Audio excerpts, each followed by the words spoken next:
Vuto la ndale ku Malawi, most of politicians ku Malawi,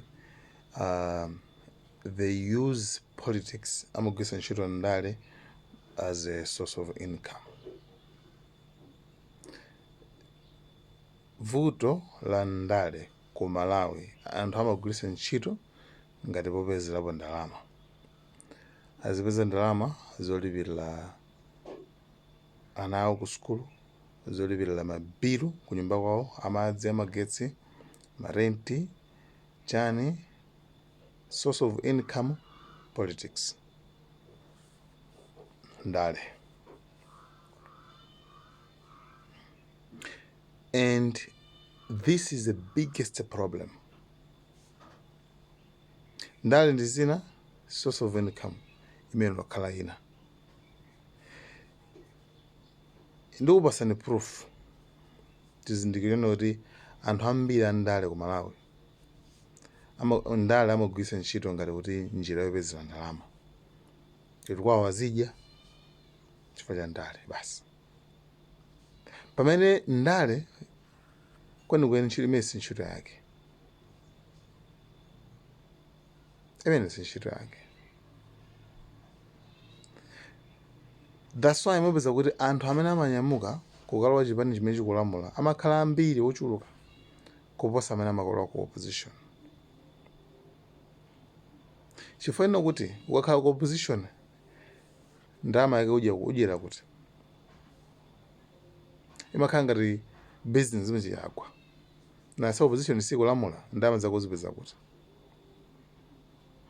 Ndiye umanena kuti upite ku ruling party imene kulamulayo ndi cholinga zikadya kwa ndalama.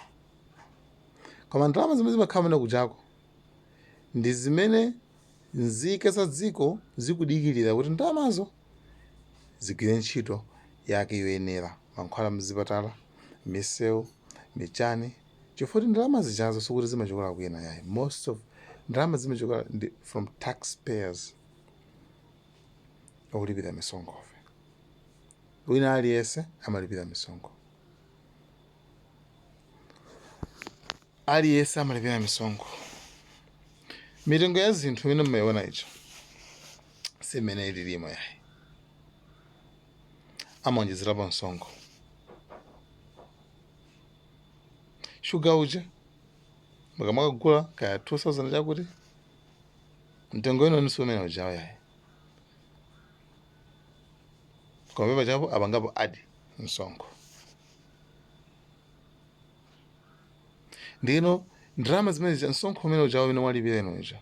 Pogula sugar, pogula majesi, pogula chani chicho semene kuja transport polipira. Zonsezi zazo ndalama zimene zimapita kuti zimapita ku malo oyenerera.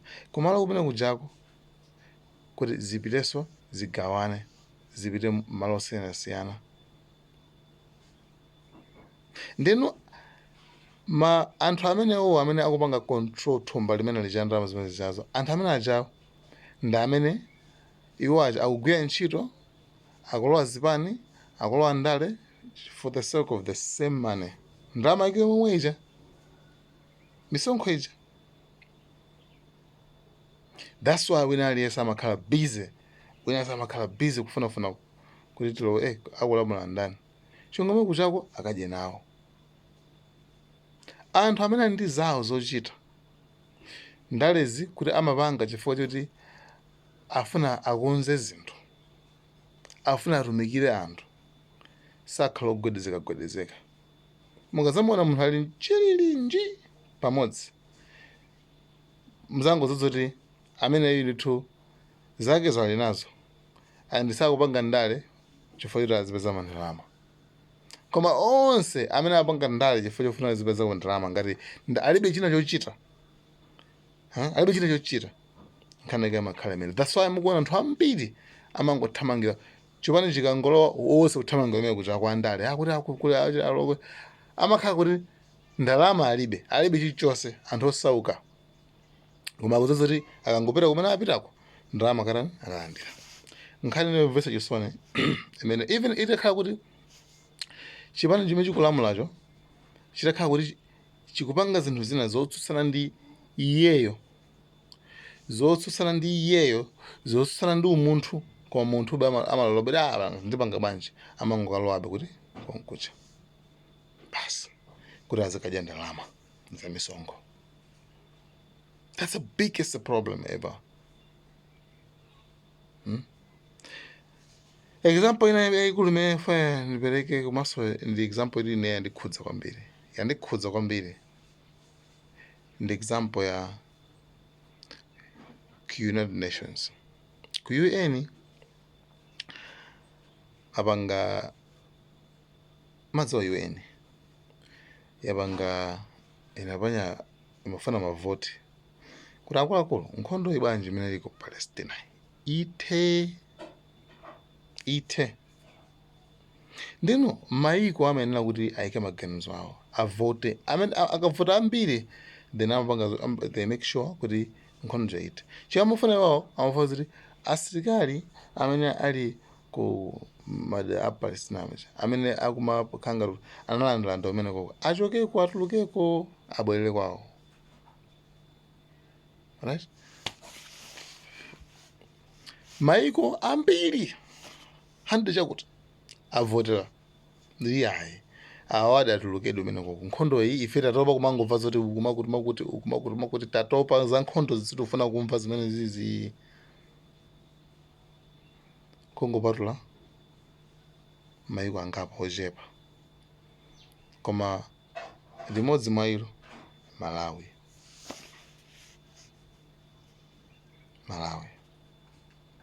tuvotera kuti ayi nkhondo imene izipitirira kumene kuchako. And kumene kuchako tindakambakayo kuti nkhani siyachipembedzo iyi ndi nkhani ya kulanda malo, si nkhani yachipembedzo. Kumene kucho kuli Ayuda, beautiful Jews, nice people, kuli ma Christians, very beautiful Christians, mean heart, very good Christians ali kumene kucha machali chawo, kuli ma Muslims, very good Muslims, very beautiful Muslims ali kutiko ali mmene mucha. Sikadziko kuti basi kuli ujino yokha ngati kuti kuli Asilamu kokha, kuli anthu achiluya amene koko, akhristu ali kumene koko, michalichi kumene koko, mizikiti ili kumene koko, right? Anthu amene ajawo akuponderezedwa, akuphedwa, ana ang'onoang'ono akuphedwa.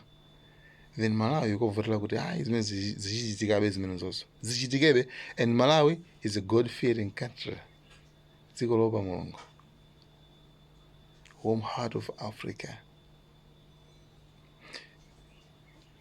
Chenjezo imagine the UN voti imene yomwe yonso amazayikaso pa nthawi imene dziko linalakira tengolekeza ngati kwachitika chinakeso chimene chikufunikaso anthu avote. Maiko aja aona mipacha kuti Malawi okay, Malawi kuti ipitirire okay. Even ku Israel kumweko anthu akumacha ku Israel kumweko kuti iweyo usarani inkhondo imene ite. Prime Minister kumene koko chinyawu chija akwana zoti amene atole pasi udindo akubweretsa nkhondo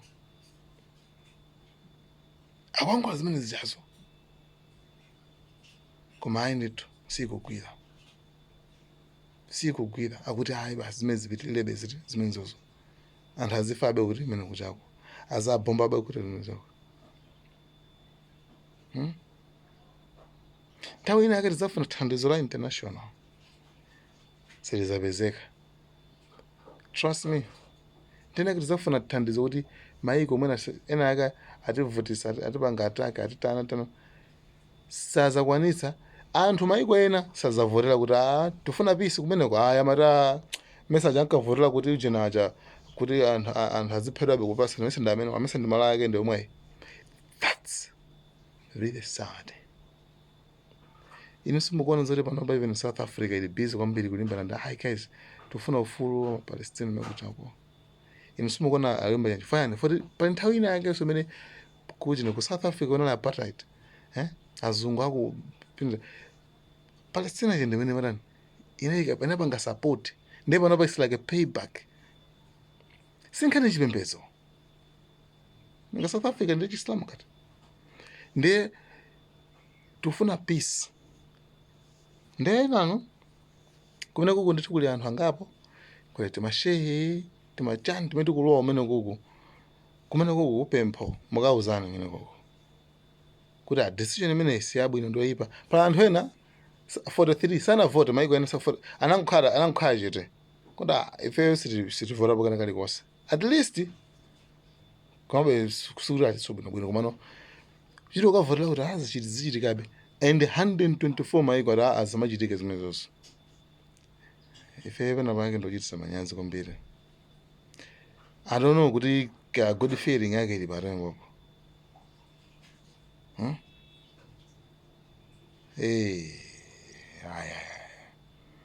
Ndino zipeza kukonzeri decision imene anthu amene akupanga decision imeneyo yomwe apanga kuti ukoko anthu azifabe azitanzira upeza kuona kuti wina akuti ndi Isilamu abwinobwino ati iye wamupemphera opa Mulungu wachane akhaso gulu lake lero lomwe cha ndiye usayankhula kumene kuchako ngati muli kumeneko chonde yankhulani kuno kumeneko. Mkhristu wabwino opa Mulungu akhristu anzake uko akuvutika matchalichi abombedwa anthu aphedwa.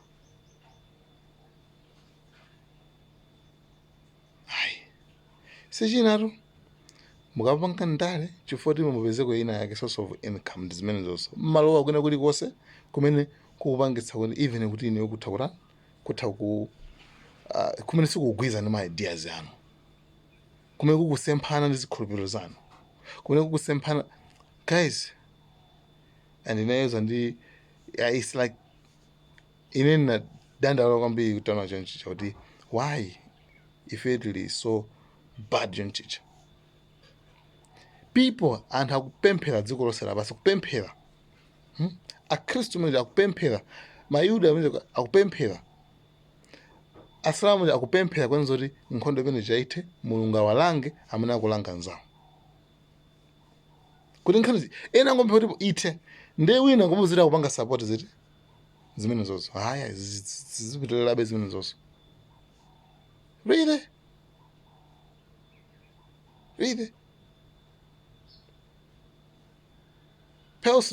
personally I pray kuti kumene kuja kukhale mtendere anasagona mmatenti kumene kuchako nkhondo imene chaithe personally guys. Decision imene kwena bwipanga reverse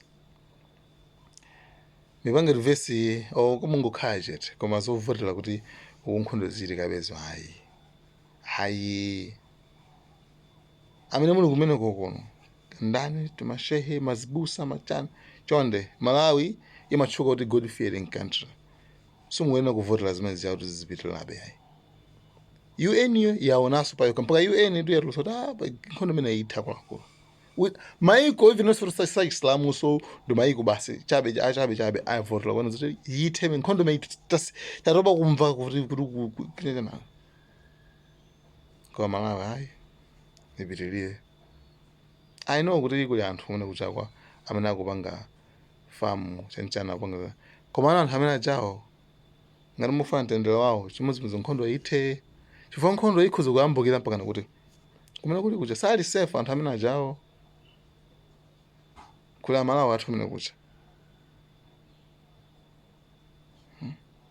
kuli Amalawi athu amene kuchako nkhondo ithe remember sakunena kuti muli mbali iti muli ku Palestina kapena muli ku Israel akunena kuti nkhondo ithe khanake ndimene basi akufuna basi peace kuna nkhondo ithe ngokuti simungavotera ko peace kuti kunje ithe ajoke koma chino zandikhudza kwambiri zandikhudza kopya ndibona dandala kopya ndipo sindilipondeka aliponso anthu ma-millions amene akumacha even ku USA anthu akumacha kuti maiko ambiri imagine maiko 124 onse akuti kukhale peace ma-Israel moja achokeko